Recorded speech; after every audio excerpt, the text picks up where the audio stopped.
The Editor-in-Chief is live in 10, 9, 8, 7, 6, 5, 4.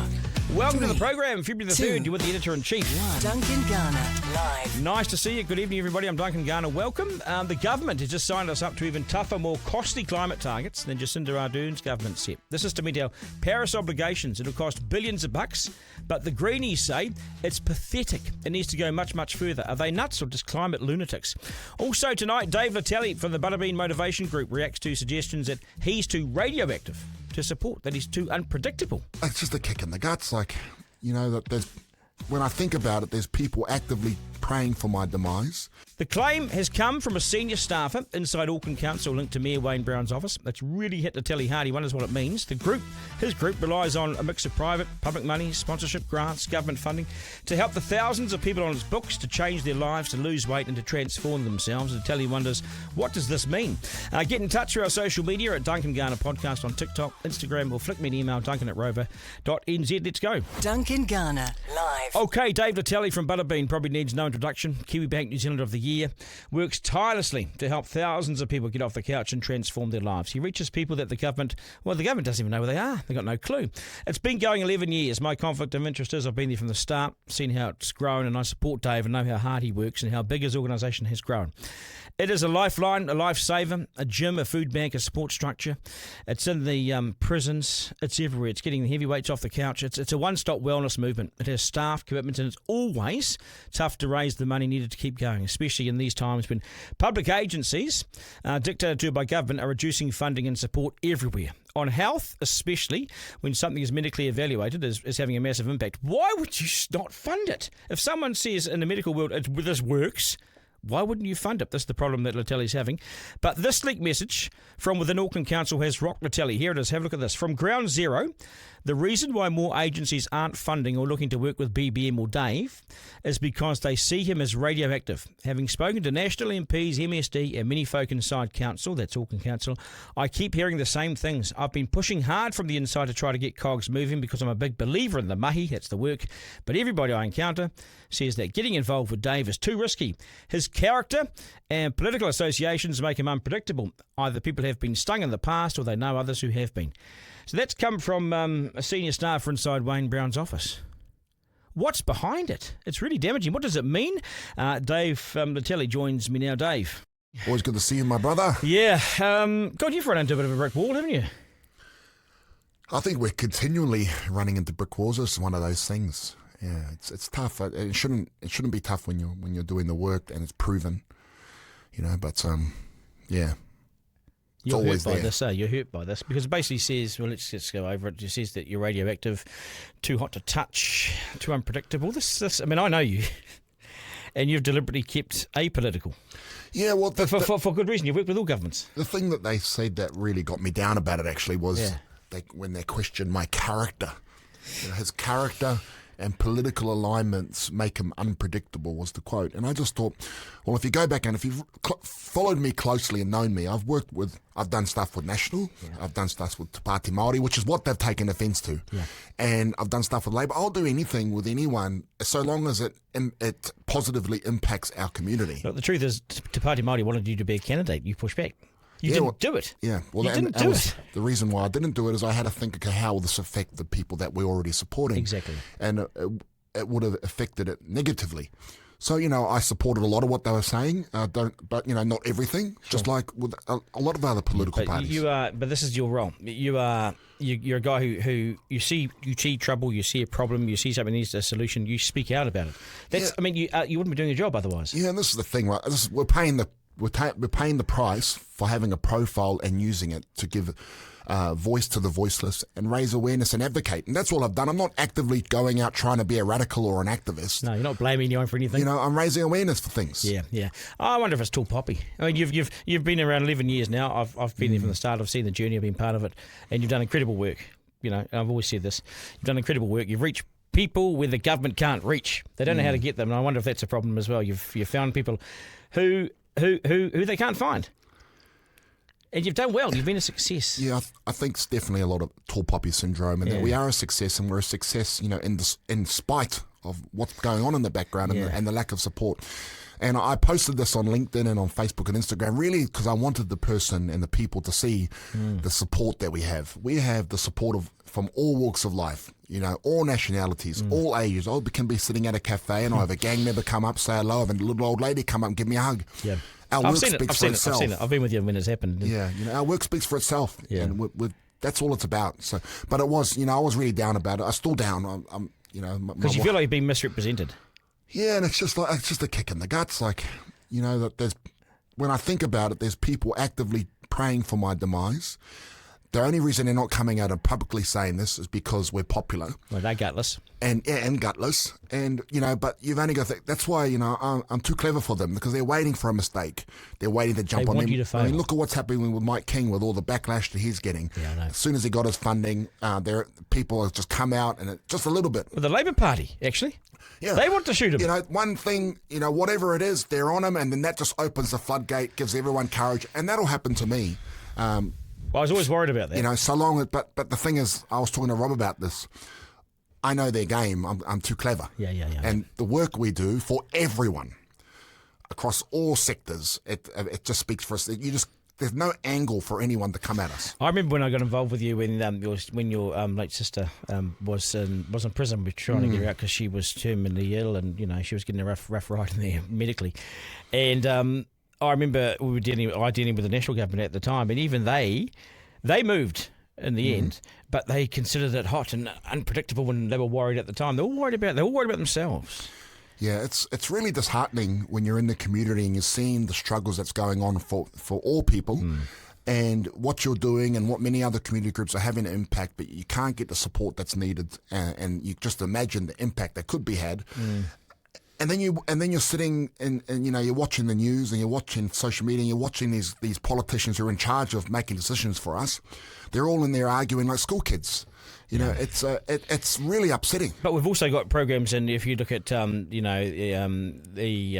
couch program and stuff like that. Now, it's all medically backed, it's scientifically backed, it's research backed, and the results have been well established, right, and reported. Yeah, I mean, So why would we stop money going to programs like this? Why wouldn't we back it? We're not going to be better off in 10 years not backing this stuff.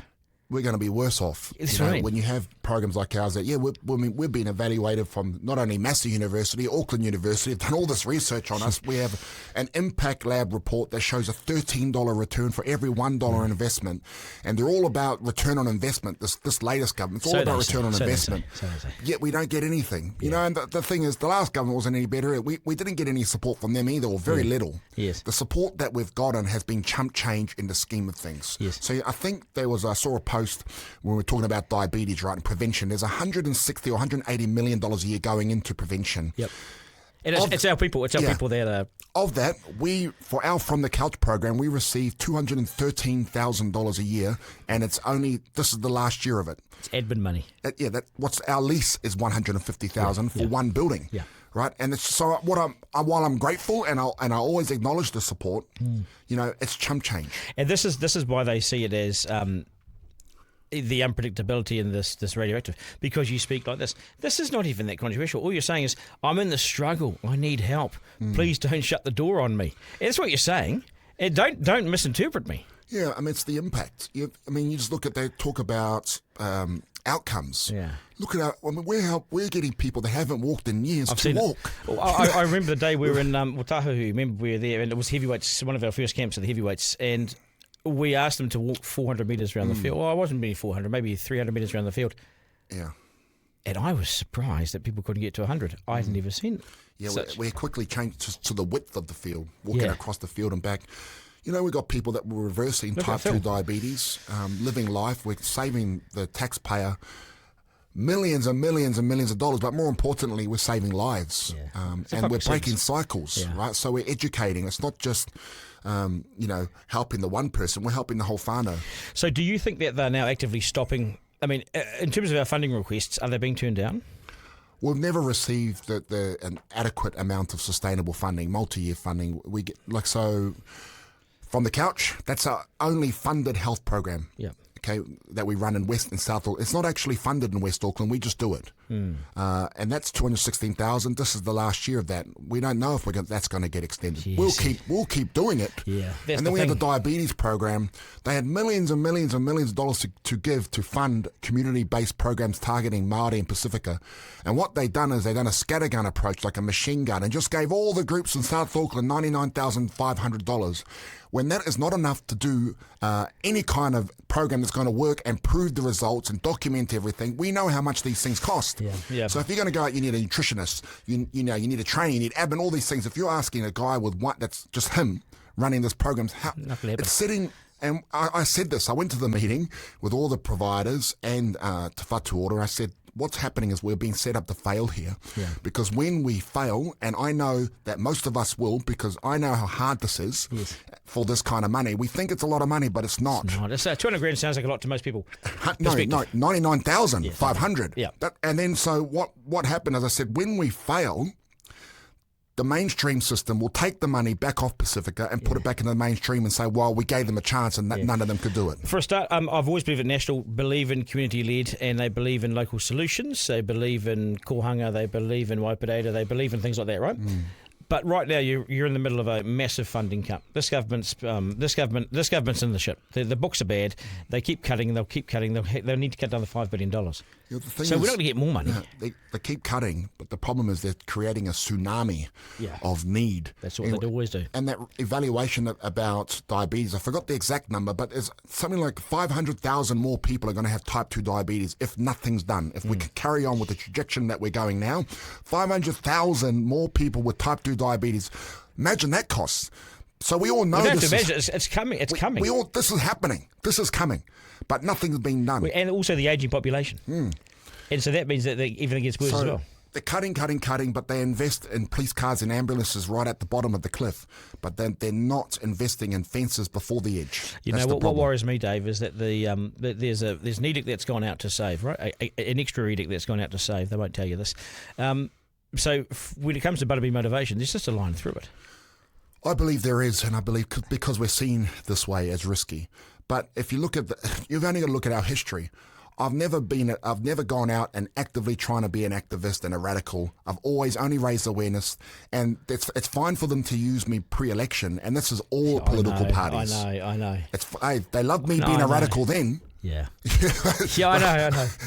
I'm embarrassed about this because I've seen this. I've seen them come to you. What about your relationship with Luxon? How's that?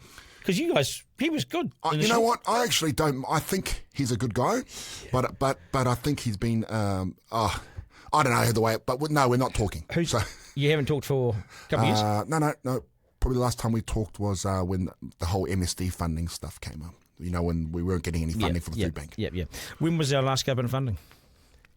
Like I said, so we've got the 216 for From the Couch. Yeah. That's the last ones this year, and then 99,500 for the diabetes program for Pacifica. So yeah, it's chump change. It's nothing.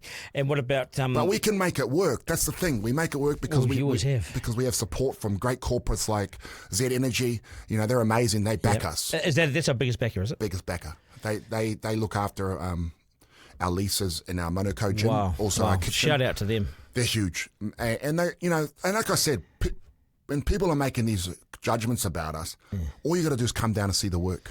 Yeah. Like Lindis, the CEO, and like all this team, Haley and all of the team, Abby, they came and they sat in the gym. Yeah, no, you need to go and breathe it, live it. They went to the food bank. Yeah. They saw it, and it's a no-brainer. You see it in action. You see where the money's going. You see the food going out the door. Yeah. Well, you see the families coming in. For the families, this is not just a lifeline. This is this is a life choice. You know, this is what. It's not like one person. It suddenly becomes 10 people in the family. If Dad goes along, they all go along. Yeah, I mean, it's really a place where people belong. Yeah. For me, it's a symbol of hope. Yeah. You know, when people see it, that there's hope, and we educate and empower. We're in prison. We're running a prison program now in Spring Hill Prison for rangatai. You know, How's that going? Really well. It's only our first week. And does corrections give any funding for that? Yeah, we not corrections directly, but it came through awesome lady Christine at Spring Hill. She's a deputy programs manager there, and again follows us on LinkedIn, seen the work, trusts it, and she really pushed it through. We got me.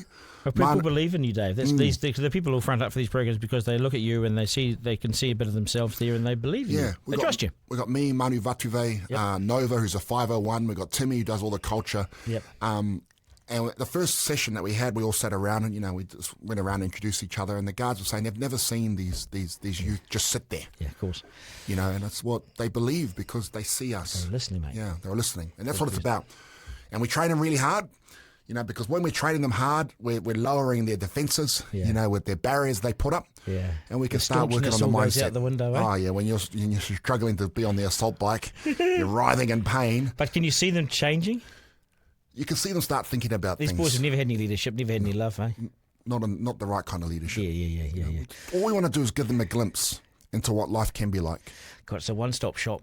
I do, and I've got more to say in this podcast about this anyway, but I urge government ministers to stop following some edict or some line and be honest with yourselves about this, about what Dave's doing here. Because if you're not, then you have to pick up the rope and you won't pick it up because you don't know how to. Yeah, I remember this says it. Really explains it. When we got the From the Couch funding, before we got it, a lady called Carmela, who worked for Ministry of Health, this was before Te Whatu Ora. She came out and visited and saw it, and she was amazed. She goes, "This is it. Right here's the answer." So, yep, all we need is some medical support around it, which is what we got through Total Healthcare, and it's one-stop shop. And she said, before coming here, people found out and they're telling me not to come, people in the ministry. And I said, why? And she was saying, well, they were saying that what you're teaching is not aligning with the Ministry of Health. And I said, what, don't drink fizzy drinks? Does that not align with what you teach at the Ministry of Health? So there is this perception of me and the work we're doing, and it's throughout, I think, a lot of ministries. And the funding that we do get from Pacifico, because we met a lady there, Harriet, who's amazing. She saw our work firsthand in the floods. They need to see it. So she's a Pacifica. She's right up there. She lost her job now, but she was right up there, and she saw us in the floods, and she said, "Are you guys a provider?" No, we're not. She couldn't believe what we were doing. It's amazing, but the ability to respond, the quickness that you responded was just astonishing with the people, right? Yeah, it's all community groups, but we're like. But you didn't have to do that. Yeah, no, we have this profile. I put a call out. I think one thing that we've been able to do and that I'm good at is connecting. You're an army. People. It's almost like an army in many ways because armies respond quickly. They have numbers. You've got numbers, and we have corporate support. And they trust the work. So when I put a call out, they're there to support food stuff. And is corporate support still food stuff? And Chris Quinn, all those guys have been good, right? Guy. Yeah. Everyone's been good. Those two especially. They need to call out this message as well. Foundation North are massive for us.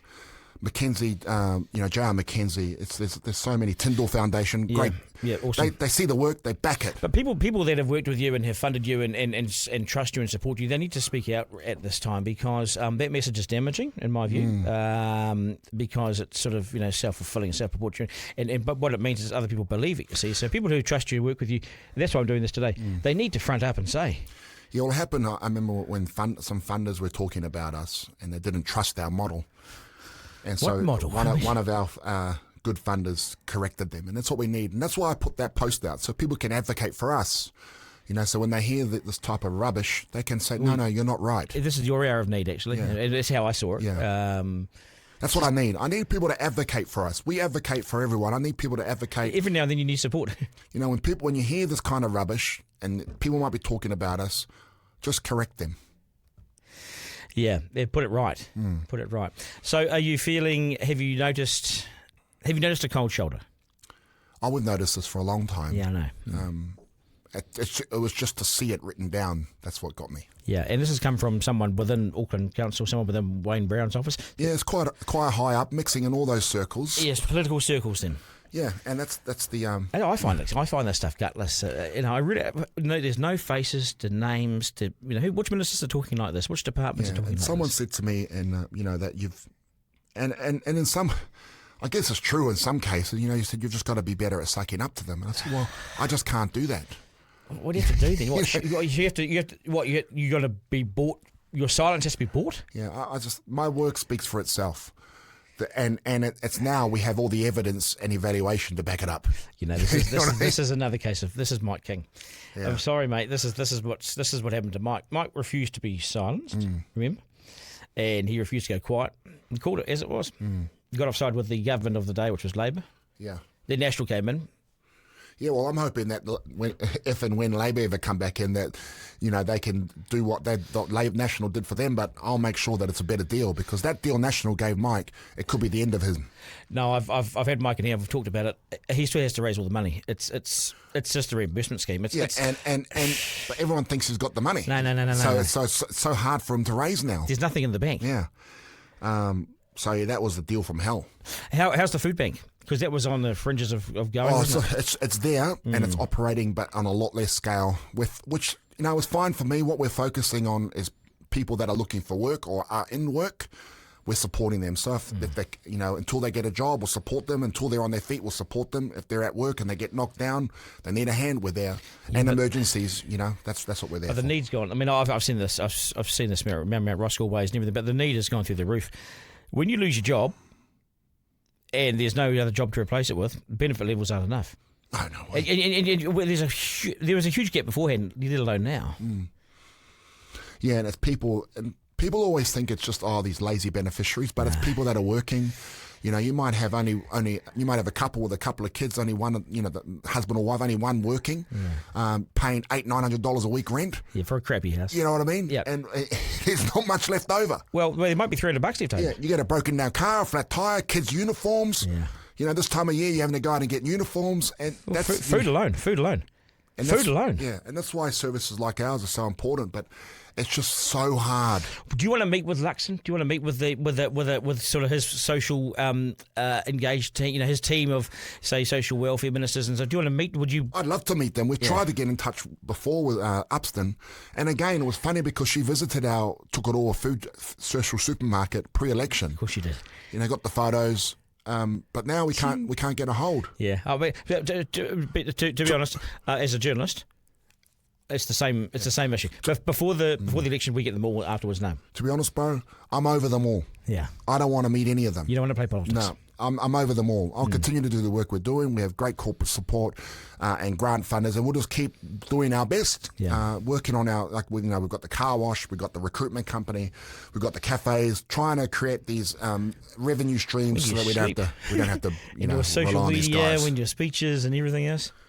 Yeah, so I live off my speeches. So very blessed with celebrity speakers and the companies that get me there. So yeah, but that's taxing too, because you got to travel and you got to get around. Yeah, and you're talking about everything crap in your life, so it can be quite depressing. You get down about afterwards, but that's what I do to put food on the table. Yeah, you reckon you're going to get there? Yeah, what's the? Are we going to get there? What's our aim? Where do we go? Are you worried there's anything going to fall over? I think it's only a matter of time before we get the support that we need, and long-term support, and the way that will happen will be good, because I haven't had to bow down and change any of the things. Yeah. Like a long-term funding agreement. Yeah, you just can't, with where we're going in health and how unhealthy we are becoming more and more worse. There's no option.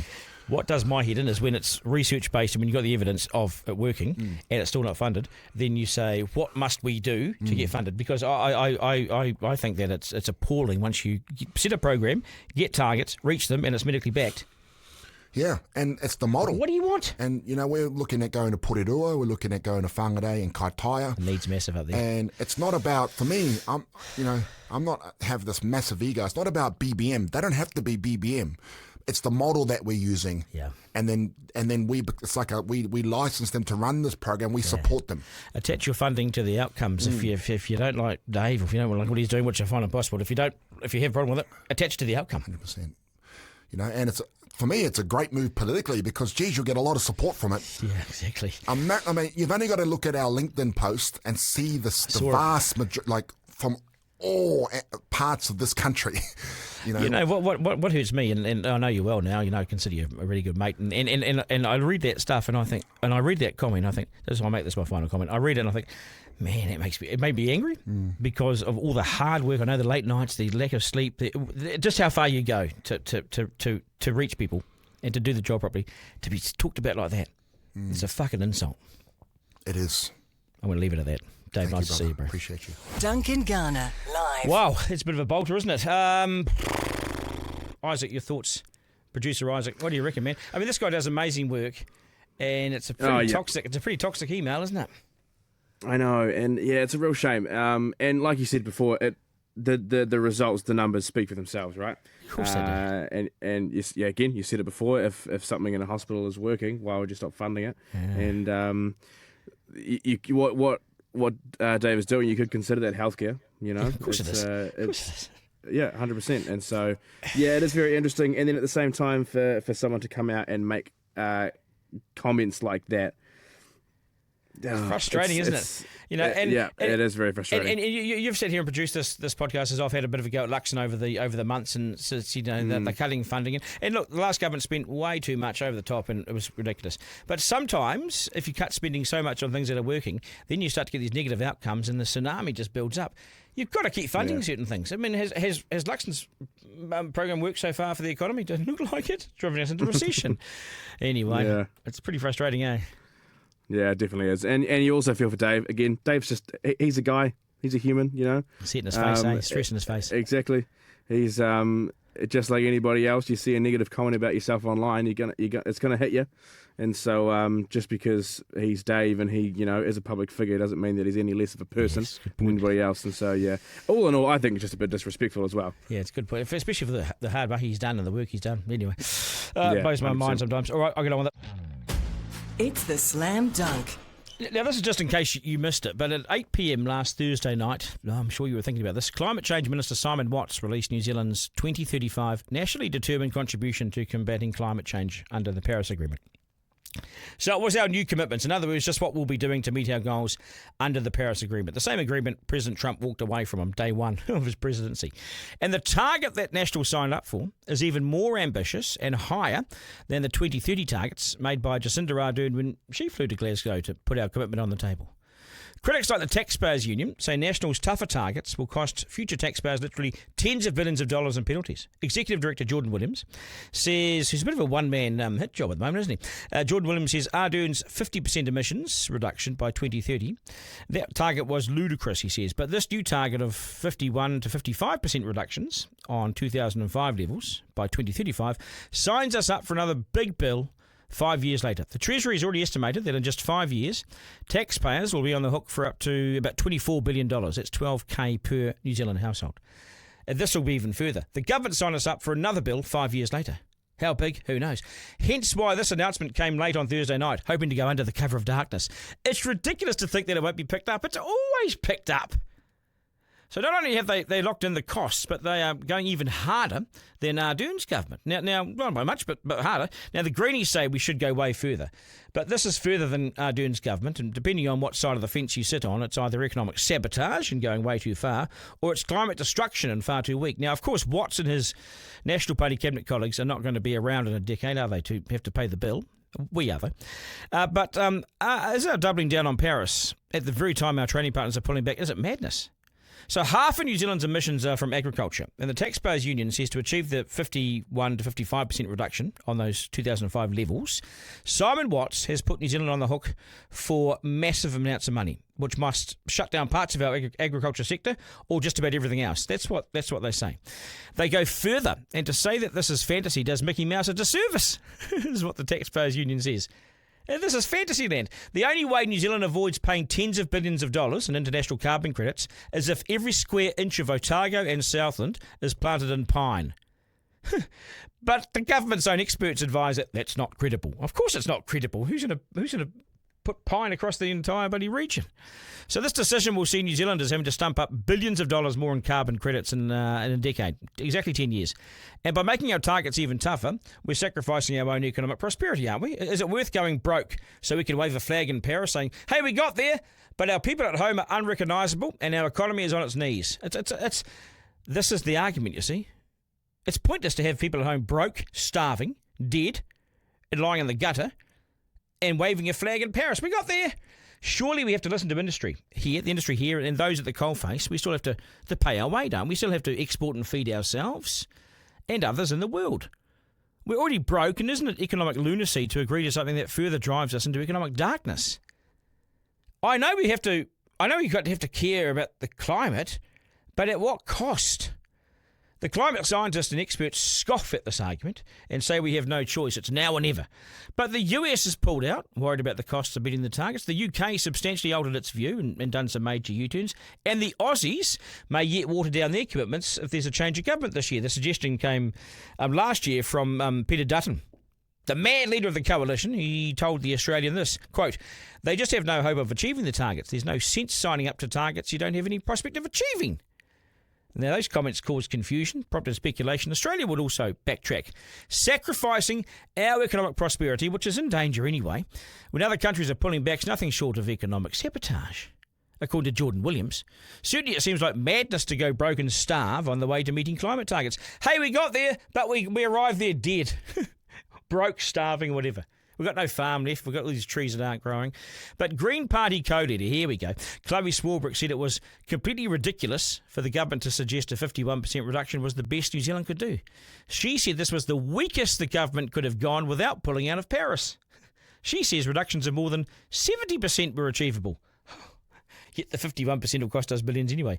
Is Chloe Swarbrick that out of touch with business? Is she out of touch with the daily struggle? I think you're going to say yes. Nationals extension means productive land will have to be planted, not farmed.